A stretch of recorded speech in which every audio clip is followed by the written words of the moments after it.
I nasceu em Coimbra em 11 de novembro de 1154 e ali faleceu em 26 de março de 1211. Era filho de Dom Afonso Henriques e de Dona Mafalda de Saboia.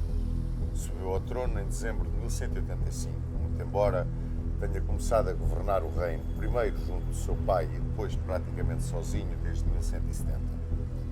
Chamaram-lhe o povoador pelo extraordinário empenho que pôs no povoamento e arroteamento da terra portuguesa que alargou primeiro até Silves e depois, durante a grande invasão do Almanzor, como vamos ver, teve que recuar a fronteira até à linha do Tejo. Foi um homem de grande dedicação à terra portuguesa. Covilhã, Gouveia, Guarda, quantas terras que hoje nos são absolutamente familiares, nasceram do seu gênio. E nasceram também da necessidade que teve de defender como uma linha de fronteira, entregue às ordens militares, a terra sagrada que herdara de seu pai.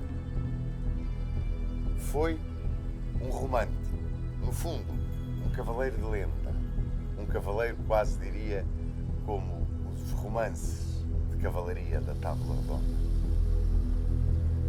Compôs Ai Eu Coitada, a primeira canção de amigo, talvez, que se conhece, e teve uma paixão na vida muito grande pela ribeirinha, Dona Maria Paes Ribeiro, com quem viveu um romance maravilhoso depois de ter enviuvado de Dona Dulce de Aragão.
Quando, em 9 de dezembro de 1185, 3 dias depois da morte de seu pai, Dom Sancho I fez a sua entrada solene em Coimbra como segundo rei de Portugal, há já bem 14 anos que ele governava de facto o reino.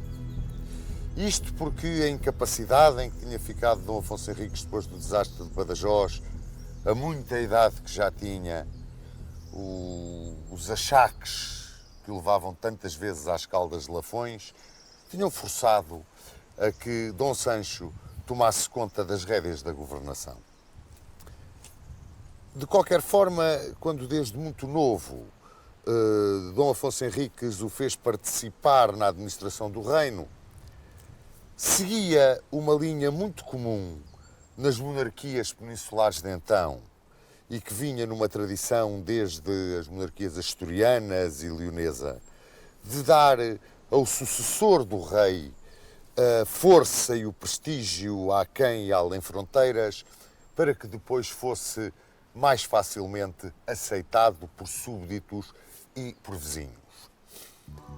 Não só estes aspectos pesavam na balança para as decisões reais de Dom Afonso Henriques, mas também o próprio teor da Bula Manifestis Probatum, de 23 de maio de 1179, em que expressamente estava definido que se reconhecia a realeza de Dom Afonso Henriques, confirmava-se a realeza de Dom Afonso Henriques, a ele e aos seus sucessores, e com a confirmação dessa dignidade real, a posse de todas as terras conquistadas ao infiel.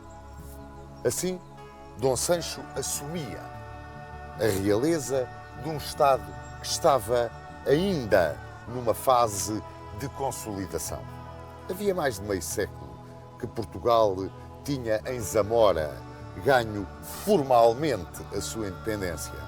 Eu digo formalmente porque foi quando realmente no panorama peninsular o rei de Portugal foi reconhecido como igual aos demais. E as estruturas em que assentava o governo, essas estavam perfeitamente definidas. O rei consubstanciava o Estado. O Estado ganhava em solidariedade, em espírito de independência, até, eu quase que diria, num espírito quase de uma nacionalidade nascente, em que aqueles que habitavam aquém da fronteira começavam a sentir que além da fronteira estava o estrangeiro. Além da fronteira não pertencia à Grei. A Grei era aquém da fronteira. Começavam, portanto, a criar-se aquelas raízes que são intimamente ligadas à própria natureza do Estado. Sobre este Estado e em toda a sua extensão, a autoridade real que o rei consubstanciava transmitia-se através dos ricos homens, através dos senhores comarcãos e através dos condes fronteiros, aqueles que controlavam, dominavam nas fronteiras. Apoiando o rei, havia duas instituições. Uma, a Cura Régia, onde se juntavam os magnates, os grandes do reino e toda aquele conjunto de funcionários seculares ou eclesiásticos que diretamente serviam o rei. Depois tinha ele uma espécie de um conselho, um conselho real, que era constituído pelo alferes-mor, que comandava o exército no caso do rei não estar presente, por um mordomo-mor, esse mordomo-mor era a principal figura deste conselho, por um vedor da Casa Real e pelo chanceler. O chanceler que era o guarda dos selos e o notário. E é curioso que, quer no reinado de Dom Afonso Henriques, quer no de Dom Sancho I, quer depois, mas nestes dois, o chanceler teve um peso tremendo nas decisões do rei. Era quase que uma eminência parda, um conselheiro que lhe indicava os caminhos da política, como foi o caso de Mestre Alberto e do grande chanceler Julião. Bom, esta era a organização de um Estado que, de uma forma incipiente no primeiro reinado, se tinha ido cada vez mais agarrando à terra que ia conquistando. Que fronteiras herdou Dom Sancho I? As fronteiras não estavam bem definidas, salvo ao longo do Rio Minho, que separava Portugal do reino de Leão e da Galiza. Esse Rio Minho tinha sido fortificado no tempo de Dom Afonso Henriques com Monção e Melgaço. Era agora a vez de Dom Sancho I criar e povoar Valença do Minho. E a fronteira corria no Rio Minho mais ou menos como corre hoje. infletia depois para vir por Bragança e Miranda, cair para sul e chegar pelos alcantilados do Douro e do Coa até ao Elga. Aí existiam Pinhel, Sortelha, Sabugal, que controlavam essa zona de fronteira. Depois era um espaço mais ou menos aberto. Entrava-se na zona da Beira Baixa, caminhava-se para o Val do Tejo, para a Extremadura, e aí começava o choque com o inimigo muçulmano. Aí era o campo de batalha, ou pelo menos o campo de batalha prioritário, e tudo era perfeitamente indefinido.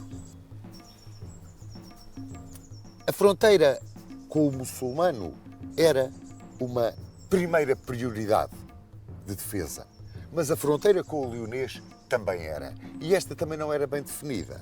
Se nós formos ver como era a fronteira com o leonês, era constituída por uma série de castelos, separados uns dos outros a uma certa distância.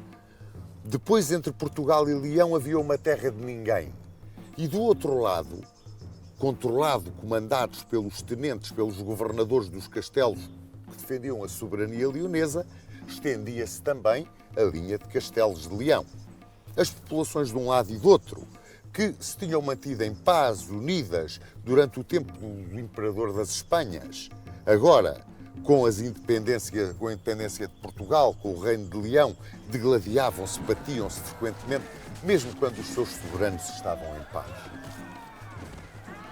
Dentro deste mosaico que vos indiquei, Dom Sancho aproveitou aquele período que, desde a sua ascensão ao trono até 1189, quando foi a tomadia de Silves, foi um período de paz, aqueles 4 anos de paz relativa, porque teve uns atritos sempre com o rei de Leão, Afonso IX. Mas o período de paz relativa foi empregue por Dom Sancho no início da sua magnífica obra de povoamento. Apenas tinha sido delineada no tempo de Dom Afonso Henriques, não havia estruturas, o reino não estava solidamente agarrado ao chão. Então, ele recorreu para fazer esse povoamento aos grêmios municipais. Criou os concelhos. E criou concelhos que iam acompanhados sempre pela respectiva carta de foral, que criava muitas vezes o concelho e que era como que um regulamento de obrigações e de regalias dos seus moradores. Conseguia, ao criar estes concelhos, começar a atrair a população que vinha das zonas mais povoadas para as menos povoadas, vindo ocupar estes concelhos que tinham várias características.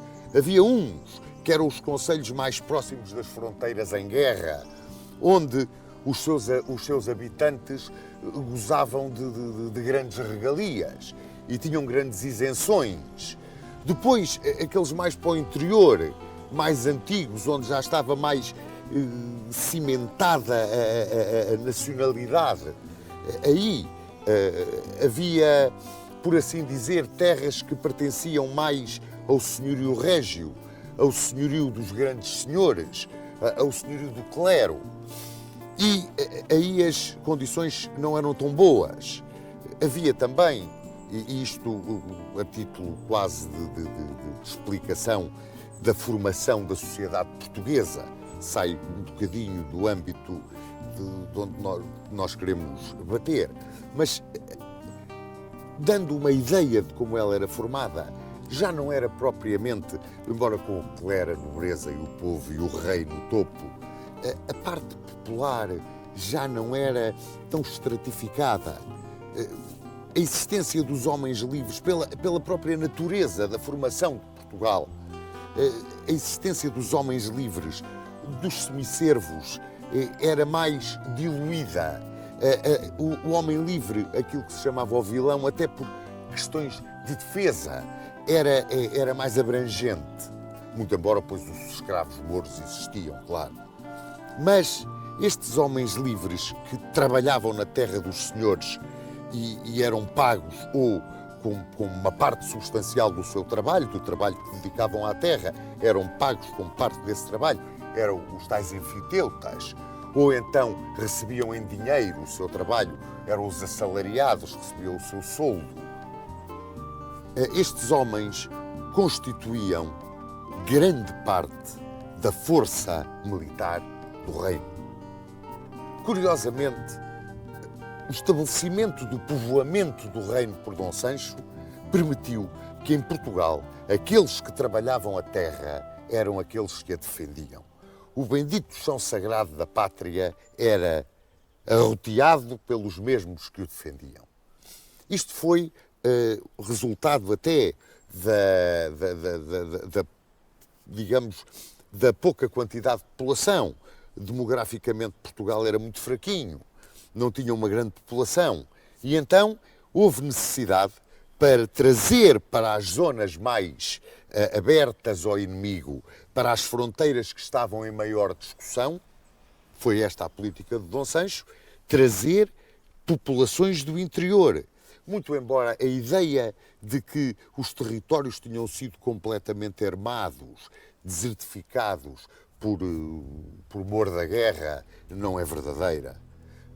Havia sempre, como disse e muito bem o professor Armando Saraiva, entre mortos e feridos alguém havia de escapar. E ficavam sempre populações ali, naquelas zonas onde o fluxo e refluxo da Reconquista passava ora a um lado, ora ao outro. E foi com base nesses núcleos populacionais que ficavam que se foram criando os concelhos limítrofes, os tais concelhos limítrofes da fronteira, aqueles que ali ficavam e que lindavam, ficavam no limite com o território que era, por assim dizer, o território inimigo. Para que a população que vinha para arrotear a terra, para ali se colocar, quantas e quantas vezes chamada de origens de presos libertos, de servos a quem era dada a liberdade, que vinham, era uma velha tradição das monarquias cristãs da Reconquista, que vinham ocupar, afinal de contas, os concelhos que estavam em zonas mais perigosas. Havia que lhes dar uma defesa. Bem, essa defesa assentava fundamentalmente nas ordens militares. As ordens militares, ao contrário das mesnadas dos senhores e até das milícias dos concelhos, e eu refiro as mesnadas dos senhores e as milícias dos concelhos porque eram dois dos elementos da hoste real, eram de difícil mobilização. Além do mais, as milícias dos concelhos, que eram formadas pelos vilãos, aqueles que tinham mais capacidade e podiam ter cavalo e podiam ter muitas armas, e os cavaleiros vilãos, a peonagem, os mais pobres do concelho, homens livres, que davam com o seu serviço militar o seu contributo ao engrandecimento da monarquia e à sua segurança, juntamente com os vilãos, não eram pagos, não recebiam soldo. Era, sim, o serviço que eles davam quase como uma contrapartida às terras que recebiam, às doações que lhes eram feitas nos forais. Mas a sua mobilização também era difícil e, sobretudo, porque vinha expresso nos forais, serviam, eram obrigados a servir militarmente durante umas quantas semanas por ano, pois não. De maneira que as ordens militares, que eram uma milícia permanente, sujeita a uma disciplina férrea, sempre disponível, eram a grande força de que o rei podia socorrer-se naquele momento do choque com o inimigo ou na segurança daqueles que lhe trabalhavam e faziam prosperar a terra. Porque quanto mais prosperava a terra, mais pessoas para lá vinham, para esses concelhos. E quanto mais pessoas vinham para esses concelhos, maior era a sua milícia. Se maior era a sua milícia, maior era a defesa. E o país deixava de ter a população concentrada naquilo que era o velho Portugal imediatamente saído do condado e começava-se a espraiar pelo novo Portugal que se ia conquistando. As ordens militares a que Dom Sancho recorreu foram, primeiro do que tudo e do que todas, a Ordem do Templo. A Ordem do Templo, sediada já então aqui em Tomar, tinha recebido inúmeras doações. Doações que a obrigavam a agarrar-se à terra com as suas milícias, apoiar as populações que aqui estavam, defendê-las, ajudá-las no arroteamento da terra e vigiar. Eram uns fronteiros que apoiavam o trabalho.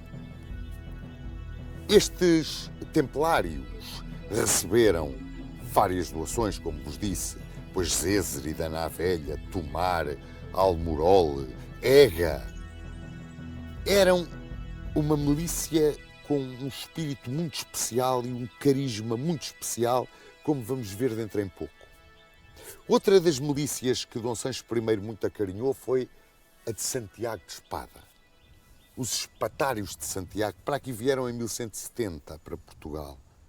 A eles doou-lhes Palmela, doou-lhes Almada, a Arruda.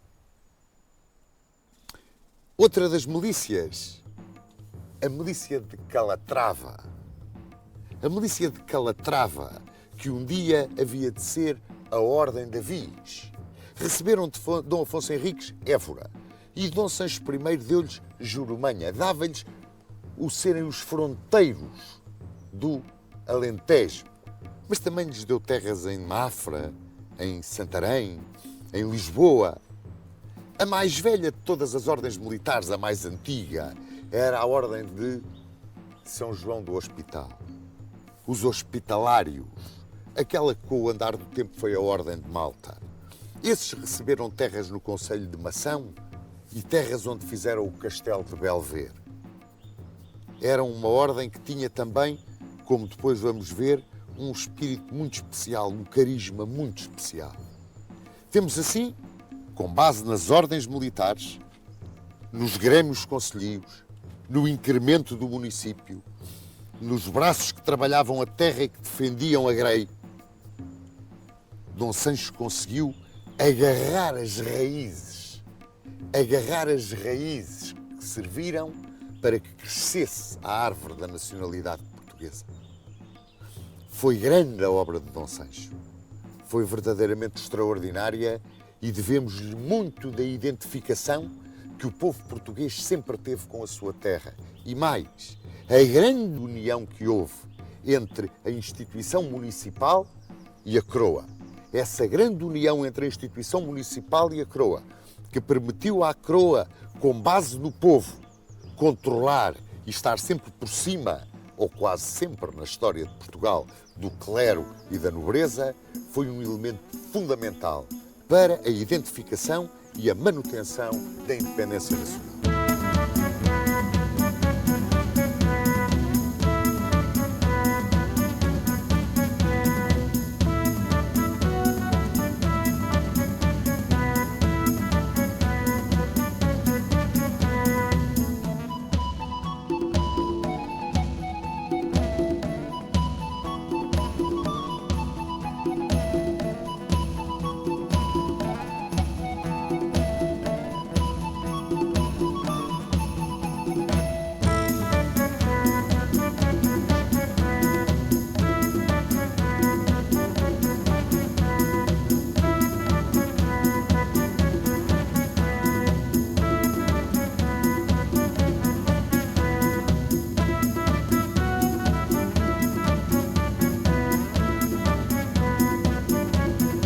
Ora, logo no início do seu reinado, como vos disse, havia umas certas questiúnculas entre Dom Sancho I e o rei de Leão. Este rei de Leão era Afonso IX, que acabou por ser genro de Dom Sancho I, ao casar com a infanta Dona Teresa. Dom Sancho I era casado, como muito bem se lembram, casou em 1174, com Dona Dulce de Aragão. Ora, por razões sucessórias e questões de fronteira, eles andavam sempre em briga. E,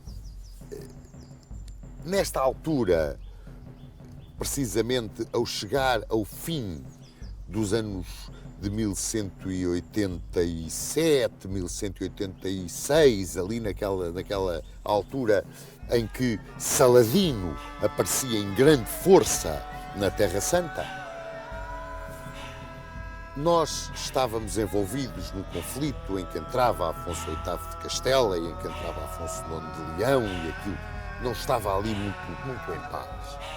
Sucede que nesta altura Saladino vence a grande batalha do Lago de Tiberíades.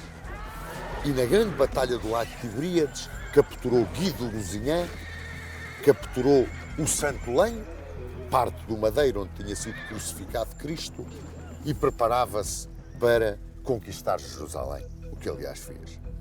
Saladino foi o grande líder do mundo islâmico. Saladino foi, além de um extraordinário general, um homem com uma capacidade diplomática e uma gestão política invulgar, não só no seu tempo, em toda a história. Esta vitória de Saladino alarmou e lançou o horror no mundo cristão. E Roma pregou uma cruzada. E Dom Sancho I resolveu entrar nessa cruzada. Bem, foi em todo o reino, sobretudo junto das ordens militares e dos grandes senhores, um alerta geral. Não, senhor, não tinha nada aqui para a cruzada, porque aquilo que estava a suceder aqui no Andaluz era uma cruzada. E havia muito para baixo, para o Algarve, para ser conquistado, e era escusado ele sair do reino com a sua hoste real e ir embrunhar-se na Terra Santa, na cruzada contra Saladino. Estava aqui muito bem e era aqui que ele devia de combater e era aqui que ele devia de continuar a sua obra de conquista e cristianização da terra do infiel, que afinal era nossa e tinha sido conquistada por ele. Portanto, era esta reconquista que era a sua cruzada. E lá o convenceram. E Dom Sancho resolveu, vendo as possibilidades que havia de alargar a fronteira do seu reino, avançar sobre o Xenchim, avançar sobre a parte mais a sul de Portugal, entrar naquilo que é hoje o Algarve, o Alfogar Morisco. E se havia alguma presa que valia a pena ir apanhar, se havia alguma joia para a coroa que havia de ser apanhada porque era realmente digna de todo o esforço do rei, era Chelbe. Chelbe, a Silves dos cristãos, era realmente a joia da coroa no Xanxim. Dizem os cronistas que era uma cidade magnífica. Não só por aquilo que produzia em frutas e vinhos e que eram conhecidos por toda a Europa, em exportações extraordinárias, mas pelos seus jardins, pelas fortunas que albergava. Todos os grandes senhores daquela região do Garbo ali tinham as suas casas. Tinha mulheres magníficas, tinha tesouros extraordinários e depois, é claro, engrandeciam tudo aquilo e tornava-se numa lenda, tornava-se em qualquer coisa que era uma miragem, que eles queriam conquistar para ficarem e para saquearem. E por ficarem e saquearem, é nessa altura que passa na costa portuguesa uma esquadra de cruzados. Eram os primeiros que respondiam aos apelos de Roma para a cruzada contra Saladino. Eram dinamarqueses, alemães, belgas, vinham comandados por Knut da Dinamarca, por Ludwig da Turíngia e, se não me engano, pelo Conde de Brenne. Eram os seus três comandantes. Convenceu-os Dom Sancho a tomarem Silves com ele. E eles aceitaram. Estávamos no verão de 1189 e avançou-se sobre o Algarve. Silves era protegido por Alvor, Lagos, Portimão. Aliás, foi para Alvor que as populações, logo que se começou a desenhar o avanço das forças cristãs, se foram refugiar. As populações dos campos não cabiam todas dentro de Silves. Portimão foi a primeira a ser atacada e caiu sem grande resistência. Abria-se o Xenchir. Chegava-se a um trato. Como é que ia ser a distribuição da presa? E aquilo que os homens do Norte queriam, pois era o saque. Era o saque indiscriminado. Então Sancho, pois, teve que aceitar que que eles, sim senhor, pois saqueavam Silves depois de Silves cair. O problema estava em tomar Silves. Os cruzados traziam uma arma nova para bater os muros de Jerusalém, os muros das praças da Palestina. O ouriço era uma espécie de um guindaste com um vai e vem, bolas com bicos que batiam contra as paredes das fortalezas, contra os muros das fortalezas. E usaram os ouriços em Silves, como nós usamos as nossas catapultas, estopa a arder para dentro dos muros, um cerco horroroso, assaltos com escadas, uma resistência heroica por parte dos sitiados, um combate sem tréguas.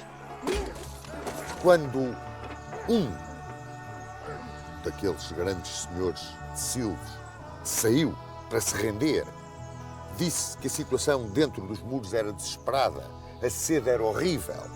As descrições do que se passava dentro de Silves ainda hoje comovem. Disse também que a última defesa de Silves seria a coraça da cidadela. E isso deu um ânimo extraordinário aos cruzados, porque havia a possibilidade de virem forças da Andaluzia socorrer Silves, tal era a importância de Silves. Dom Sancho esteve mesmo para abandonar o cerco, mas os cruzados é que não deixaram, eles queriam o saque. Começou-se na terrível guerra de Minas e contra Minas. Por baixo do chão, por baixo das muralhas, minava-se para encher aquilo com lenha e matérias inflamáveis e ver-se puxando fogo, caíam os muros. E foi o que sucedeu. Por brecha aberta na muralha, os cruzados entraram dentro de Silves e Silves rendeu-se. Era o dia 3 de setembro de 1189. E esta data marca o início do saque da cidade. E foi de tal forma horroroso o saque da cidade que, mesmo correndo o risco de entrar em litígio com os seus aliados, Dom Sancho teve que pôr cobra. Lá entregaram os cruzados a cidade ao rei português, o que foi um lenitivo para os pobres dos mouros, que estavam completamente desvairados, de pavor de verem as suas famílias trucidadas, as suas mulheres violadas. Uma coisa indescritível. E, curiosamente, várias praças algarvias foram-se entregando. E toda aquela linha de Messines, Faro, Albufeira, foi-se entregando ao rei português. E, de repente, quase todo o Algarve estava na sua mão. Sucede que, ao mesmo tempo que Dom Sancho avançava sobre Silves e travava o seu combate em Silves, Afonso VIII de Castela entrava no Andaluz e conquistava também várias praças. E isso foi um grito de alerta em Marrocos. Era então ali o emir Almansor, o Vitorioso, um dos grandes generais almohadas. E Almansor decidiu pregar a Guerra Santa e vir ao Andaluz. Desembarcou em Tarifa, dividiu o seu exército, parte para ir contra aquilo que era de Afonso VIII, parte para vir contra Portugal, entrega a parte para vir contra Portugal ao seu irmão Mohamed Yacoub, e ele entrou em Portugal. Sitiou logo Silves, assaltou Évora, entrou pela linha do Tejo, evitou Santarém, passou Torres Novas à espada e, no fim do verão, princípio do outono de 1190, estava aqui, diante dos muros de Tomar. A ordem tinha vindo para aqui trazida pelo seu mestre, que era mestre nos Três Reinos, Gualdim Pais, em 1160. Gualdim Pais era um dos homens que Dom Afonso Henriques mais admirava. Armou o cavaleiro no campo de batalha de Ourique e foi recebido templário pelo grão-mestre Bertrand de Blanchefort na brecha aberta em Ascalona. Teve uma carreira militar e eclesiástica ilustríssima. Ele era cavaleiro professo. Os templários tinham os cavaleiros professos, que eram aqueles que podiam ascender aos seus altos postos e que tinham os 3 votos: castidade, obediência e pobreza. E Gualdim Pais era um desses monges guerreiros. Ele aqui estava, mestre dos 3 reinos, Portugal, Leão e Castela, e tinha aqui o seu mestrado em Tomar. E aqui foi cercado. E aqui se defendeu como um leão. O cerco posto pelos almohadas foi épico. E o que é curioso é que neste sítio onde estamos, que é aqui mesmo a 2 passos da Porta do Sangue, foi aqui que tudo se decidiu. Num assalto desesperado lançado contra esta Porta do Sangue, os templários resistiram, estavam no limite das suas forças, mas a doença graçou entre o inimigo. E eles foram obrigados a levantar o cerco e a retirar sobre Sevilha. Era a 11 de novembro de 1190 e nas lajes da charola, deitado no chão com os braços em cruz, o Alvim Pais agradeceu a vitória. Foi a sua última grande vitória, morreu 5 anos depois. Ao mesmo tempo em que isto sucedia, outra esquadra de cruzados passa pela costa portuguesa e vai a Silves. Eram cruzados ingleses. Silves estava cercado, como vos disse. Levantou-se o cerco de Silves à pressa e os cruzados ingleses navegaram para Lisboa. Bom, e a entrada deles em Lisboa foi qualquer coisa de mirabolante. Era aquilo que nós podemos chamar um bando de arruaceiros armado. E tantas malfeitorias fizeram, tantos desacatos arranjaram, que entraram em guerra com a pacífica população lisboeta, ao ponto do próprio rei de Inglaterra verberar o comportamento dos seus vassalos e Dom Sancho I, capturando 600 deles armados, pôde exigir que abandonassem o território português. A saída dos cruzados, o cansaço das tropas, o disseminar agora de uma população que procurava ir para o Xanxir, ir lá para baixo, para onde é agora o sul do Alentejo e o Algarve, levou a que Almansor, com esse dispersar de forças dos cristãos, voltasse à casa. E então, Almansor o Vitorioso realiza aqui, no nosso território, a sua mais brilhante campanha. Apanhou tudo quanto era Garbo, tudo quanto era Alfagar e Alcácer. Chegou ao limite de Belata, a Extremadura e o Ribatejo. Ficou apenas Évora, em posse dos cavaleiros de Calatrava, solitária. Como se isto não bastasse a Dom Sancho, com a linha de fronteira recuada outra vez até ao Tejo, entrou em litígio com a Igreja. O Papa Calixto III resolveu que o rei de Leão, Afonso IX, não podia ser casado com a infanta Dona Teresa de Portugal porque eram parentes muito próximos. Revoltaram-se os 2 monarcas, mas o Papa não esteve com meias medidas. Ameaçou-os com o interdito, a excomunhão. Perante esta ameaça, o leonês rompeu o casamento. Ia Dom Sancho I entrar na segunda fase do seu reinado. E entrava nela com um reino ferido pelo gênio militar do Almansor. Ele, sem saber bem como é que ia ser o seu relacionamento com a Igreja, mas absolutamente decidido a continuar a sua obra de fortificação da fronteira e, sobretudo, de povoamento, de criação de riqueza do reino que tinha herdado e que, afinal de contas, também sonhava alargar.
Almanzor o poder almohade no Garbe, Portugal recuava novamente para a sua linha de fronteira no Tejo. Perdiam-se as conquistas de Dom Sancho I e de Dom Afonso Henriques neste fluxo e refluxo tão característico da Cruzada Peninsular. E em toda a província de Alcácer, apenas Évora ficava como uma ilha ocupada pelos cavaleiros de Calatrava num imenso mar de Moirama. O Garbe era uma das partes do Andaluz. O Andaluz era toda a península, como muito bem sabem, e estava dividido em três províncias: o Alfagar, que é o Algarve, o Alcácer, que é o Alentejo, e Belata, que era a Extremadura e parte do Ribatejo. Ficava assim Dom Sancho I agarrado a essa linha do Tejo como fronteira que o separava da reconquista do Almanzor. E decidiu voltar-se para o interior do reino. Sabia bem Dom Sancho I que todas as conquistas conseguidas por seu pai e até por ele não tinham uma base sólida. Porque não havia um plano de apoio à conquista e ao povoamento e desenvolvimento que devia de acompanhar essa conquista para que a mesma não fosse infrutífera. Todas as conquistas tiveram por base a fortuna militar, muitas vezes um auxílio estrangeiro, na maior parte das vezes a exploração atempada das dissensões que existiam, primeiro entre os almorávidas e depois entre os almohadas, que eram os grandes inimigos de Portugal. Assim, Dom Sancho resolveu planear a defesa e organização de Portugal, que não existia até então. A defesa resolveu apoiá-la no Tejo e entregá-la às ordens militares do Templo, Hospital, Santiago de Espada e Calatrava. Assim, fez várias doações. Aos Templários, doou terras em Santarém e na Idenha. Aos Espatários, depois doou-lhes o Convento de Santos em Lisboa, terras e a Alcáçova de Santarém. Aos Cavaleiros de Calatrava, Mafra. E aos Cavaleiros do Hospital, terras onde construíram o seu Castelo de Belvedere. Sabia perfeitamente Dom Sancho I que, à sombra das fortalezas e dos mosteiros das ordens militares, conseguia ele estabilizar o povoamento e permitir às populações o arroteamento da terra e a criação da riqueza. E ir assim, estabelecendo um plano de organização das estruturas básicas do Estado para poder consolidar aquilo que, afinal de contas, tinha sido a obra de conquista do seu pai e até a dele. Ao abdicar, por assim dizer, dos títulos de rei de Silves e dos Algarves, ele interiorizava que realmente aquilo que ele era o rei de um Portugal que tinha de reformular toda a sua estrutura interna e tinha de criar riqueza que lhe permitisse lançar-se em novos e até mais brilhantes empreendimentos. Quando, depois de estabelecer essa cortina defensiva agarrada ao rio, se voltou para o interior do reino, tratou de reedificar castelos, como foi o caso do Castelo de Leiria, de construir outros castelos novos, em grandes manchas que estavam desertas, que não estavam devidamente arroteadas, de terras da Extremadura e da Beira Baixa, fixar colonos estrangeiros, a quem deu forais de povoação, para os agarrar à terra e dar nervo consistência, a esse polvilhar de vilas e aldeias, os territórios que eram o Reino de Portugal. A terras antigas, como o caso pois, de Penacova, de Marmelar, de Cavaleiros, pois reestruturou as suas estruturas municipais, foi dando uma força muito grande ao povoamento do seu território. Quando, neste seu trabalho pacífico, Dom Sancho I estava a entrar dentro de um sistema conduzindo a um resultado extraordinariamente positivo, que afinal ele procurava, rebentou outra vez o conflito na Península dos Aragonês.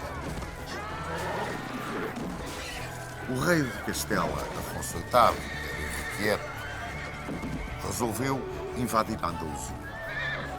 E de Algeciras lançou um cartel de desafio, como era costume entre os cavaleiros da época, ao califa Almanzor. E Almanzor aceitou. E em 1195 invadiu novamente o Andaluz, o que levou Afonso VIII a pedir a coligação de todos os reis cristãos para parar de investir Almohade. Responderam-lhe favoravelmente Portugal e Aragão, mas Leão e Navarra, o ciúme, o medo da expansão castelhana, não só não acorreram ao chamamento, como estabeleceram um pacto de paz com o Almanzor. Em 19 de julho de 1195, junto ao castelo de Alarco, nos Planos da Mancha, travou-se uma batalha terrível para os cristãos. É, talvez, a mais catastrófica de todas as suas derrotas durante a Reconquista. E pese embora a brilhantíssima carga da cavalaria hospitalária de Gonçalo Viegas, que foi o núcleo da representação portuguesa nesse exército aliado, os almohadas, que eram comandados por um renegado cristão, Pedro Fernandes de Castro, conseguiram ali a sua mais brilhante vitória em toda a Guerra da Reconquista. Esta Batalha de Alarcos traumatizou profundamente os monarcas cristãos de Castela, Portugal e Aragão. E, em 1196, Dom Sancho I, que era sogro do rei de Leão, furioso com a posição que o rei de Leão tinha tomado em todo aquele problema da invasão do Almanzor, aliou-se com o castelhano e o aragonês e foi para a guerra contra Leão. Invadiu a Galiza e conquistou Tui, Lóbios e Pontevedra. E voltou à sua vida de povoador e organizador do reino. Continuou a doar terras à cavalaria das ordens militares, com a ajuda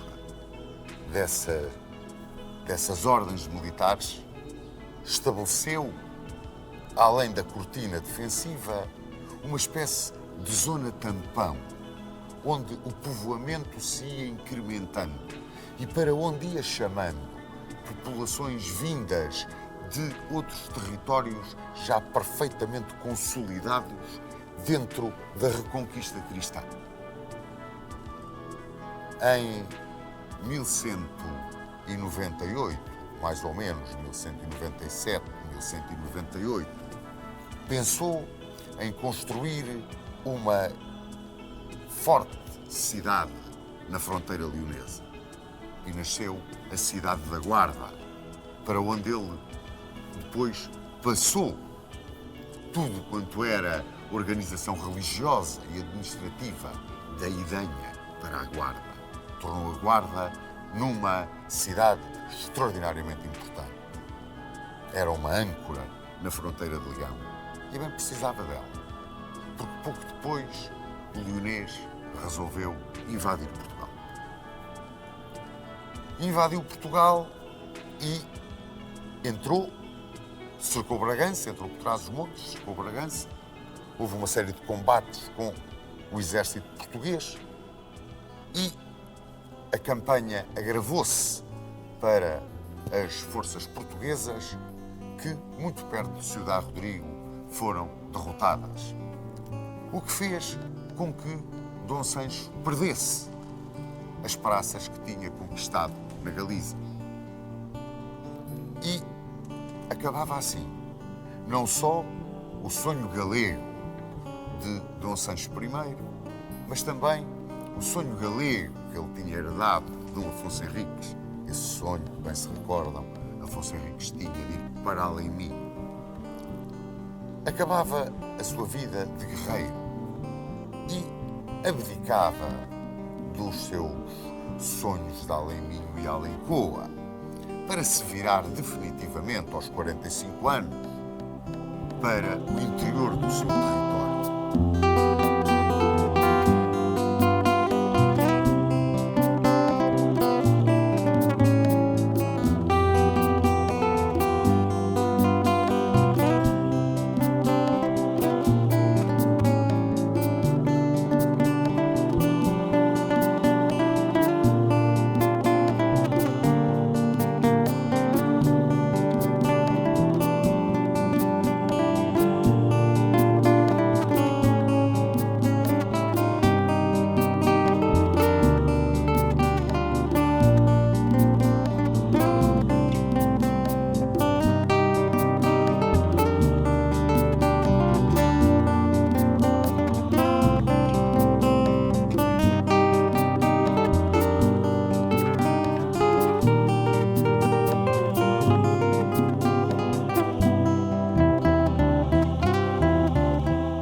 Os mouros iam abandonando de uma forma pacífica muitas terras no Alentejo. Eles tinham grandes dissensões internas, como bem se recorda, e iam avançando as ordens militares pelos territórios que eles iam desocupando e iam se instalando. E quando se instalavam as ordens militares, instalava-se a população, que à sua sombra queria progredir, desenvolver, arrotear, dar vida. Começaram a aparecer povoações como Ervedel, Montalvo de Sor, Alhandra, Aveiras. E foram-se criando mais castelos, fortificando-se essa linha ao longo do Rio Tejo, entrando pela beira, vindo cá acima, perto da fronteira, em Trás-os-Montes. Nesta altura, quando tudo parecia serenar dentro de Portugal, talvez que muito influenciado pelo gênio do seu braço direito, o célebre chanceler Julião, e porque estava farto também da arrogância dos bispos do Porto e de Coimbra e da tentativa de intromissão e centralização da Santa Sé, Dom Sancho I entrou em confronto com o clero. Foi um confronto que durou 2 anos, mas foi um confronto tremendo. Ele tinha várias razões de queixa do bispo do Porto e do bispo de Coimbra, não só das suas prepotências, mas também de não se quererem curvar perante a autoridade real. Não aceitavam a supremacia da autoridade real. E discutiam também com a autoridade real as percentagens das rendas a cobrar. Nesta luta com o clero, que o levou à excomunhão, porque ele desafiou frontalmente Inocêncio III, Dom Sancho teve o apoio do braço popular. Há até 2 casos curiosos, 2 burgueses do Porto. A um chamaram-lhe o feudo Tirou, porque influenciou, apoiou toda a ação do rei, que inclusivamente mandou tropas para prender o bispo do Porto e pôr-lhe um travão à sua prepotência, aos impostos que lançava, às rendas que cobrava. Fez o mesmo com o de Coimbra, mas o de Coimbra não era tão ativo como o do Porto. Também foi apoiado aqui por um burguês chamado João Alvo. Quer o feudo Tirou, quer João Alvo, foram excomungados igualmente. Havia, portanto, uma grande identificação entre o movimento popular contrário às prepotências do alto clero e a posição do rei apoiando esse movimento popular e querendo esboçar, depois de ter estabilizado todo o povoamento e o arroteamento dos seus territórios, estabilizar o seu próprio poder, centralizar o seu próprio poder. É claro que, com o reino excomungado, ele tomou cuidado e criou novos castelos e fortificou toda a fronteira. Por exemplo, na zona entre Numão e a Covilhã, com fortalezas como Gouveia e Trancoso, as fortalezas mais chegadas à fronteira de Leão, não fosse o caso do Papa, porque o reino estava interdito, aconselhar a tomadia do mesmo, e de certeza que o rei de Leão vinha por aí abaixo para entrar em Portugal. Neste momento do choque com o clero, Dom Sancho criou, com os colonos francos, duas povoações que têm grande fama. Uma é Vila Franca de Xira e outra é Sesimbra. Portanto, não era só com os seus próprios súbditos, era com aqueles que ficavam, muitas vezes, das expedições dos cruzados que ajudavam à reconquista cristã, à tomada das fortalezas. Reparem, por falar disto, Dom Sancho estava de tal forma empenhado na sua missão pacífica, de organizador, povoador e incrementador de um Portugal novo, que inclusivamente não aceitou entrar da posse de Silves em 1198, mais ou menos, quando uma esquadra de cruzados alemães tomou Silves de assalto. Abdicou de ir outra vez ao sul do Carmo, não se sentiu com forças para o fazer. E não eram só forças militares, eram também a sua própria força física. Isto por volta de 1208, 1209, Dom Sancho sentiu-se adoecer. E tal como seu pai procurou um refúgio e procurou um certo alívio dos seus sofrimentos nas Caldas de Lafões, e também se recolhia nos mosteiros, porque ele, estando de mal com Roma, queria estar de bem com a Igreja Portuguesa. Ele tinha aqui grandes amigos na Igreja Portuguesa. Um deles até se tinha zangado bastante, que era o Bispo de Coimbra. Mas quando se sentiu muito mal, chamou precisamente o Bispo de Coimbra e o Bispo da Guarda e o Bispo de Lamego para que fossem ter com ele, para, juntamente com o alto clero, ele traçar as suas últimas vontades, ao traçar das quais quis que estivesse presente o seu herdeiro e sucessor. Aí fraquejou. Aquele homem de uma fortaleza extraordinária, nos derradeiros momentos fraquejou.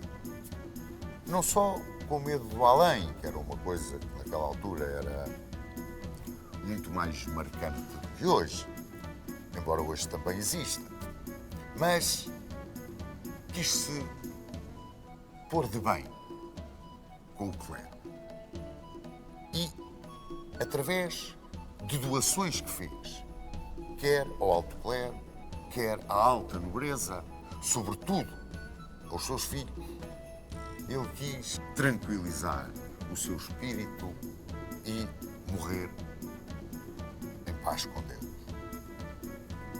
As doações que fez partiram o reino, enfraqueceram completamente o futuro herdeiro da coroa. Mas pior ainda, criaram como que um feudalismo contra o qual, o feudalismo do alto clero, ele tanto se tinha batido. O mais emblemático deste feudalismo, o mais emblemático destas doações, foi as doações que ele fez às suas filhas, às infantas. A Dona Teresa doou Montemoro Velho e Esgueira. A Dona Sancha doou Alenquer, a Dona Mafalda, Aroca e Buarque, aos seus filhos, os infantes Dom Pedro e Dom Fernando e o seu bastardo Martim Sanches. Ele doou muito dinheiro, muitos bens, muitas regalias. Foi como que um esboroar, afinal de contas, de toda a sua obra. Até de centralização, ele esboroou-a. Fez um diluir do poder real, no que foi muito aplaudido pelo alto clero e pela alta nobreza. Deixava uma herança muito dura ao seu filho Dom Afonso, que iria reinar a seguir a ele. O seu filho Dom Afonso, que tão amigo era e tanto ouvia o chanceler Julião. Recolheu-se à Alcobaça, humilhou-se perante o bispo do Porto, ao ponto dos portuenses se voltarem a tornar vassalos do bispo do Porto, e preparou-se para morrer em paz com Deus e com a sua consciência, o que sucedeu aqui em Coimbra, em fevereiro de 1211. Está sepultado neste mosteiro de Santa Cruz, ao lado de seu pai, o fundador do reino imortal, Dom Afonso Henriques. E este homem, que compôs música, poesia, que foi um extraordinário organizador, foi um revitalizador do seu domínio, foi um grande amigo do seu povo. Este homem que era, no fundo, um romântico, ficou célebre depois de enviuvar de Dona Dulce de Aragão a sua paixão pela Ribeirinha, e que soube construir as estruturas de base do Estado português, acabou por diluir o poder desse mesmo Estado e deixar ao seu filho um país consolidado, mas pobre. E, sobretudo, uma questão tremenda para resolver, a questão das infantas.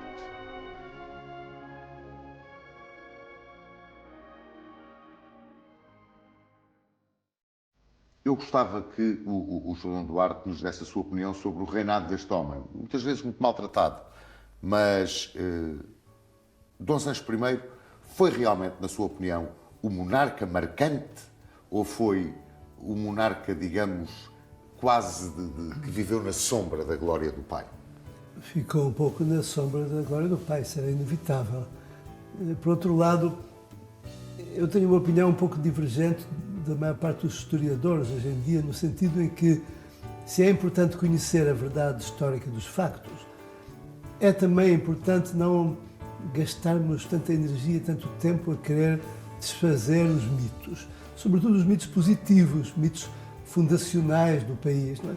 Quando durante séculos se considerou, por exemplo, as Cortes de Lamego como sendo, enfim, o começo no fundo, da democracia portuguesa, da representação do povo português, que tomou ali decisões, e depois vem historiadores a dizer, nunca houve Cortes de Lamego. O que é que interessa? Quer dizer, interessa que se nós acreditamos e baseamos o nosso comportamento futuro nelas, afinal, não se deve mexer nestes mitos históricos dos povos. Não é?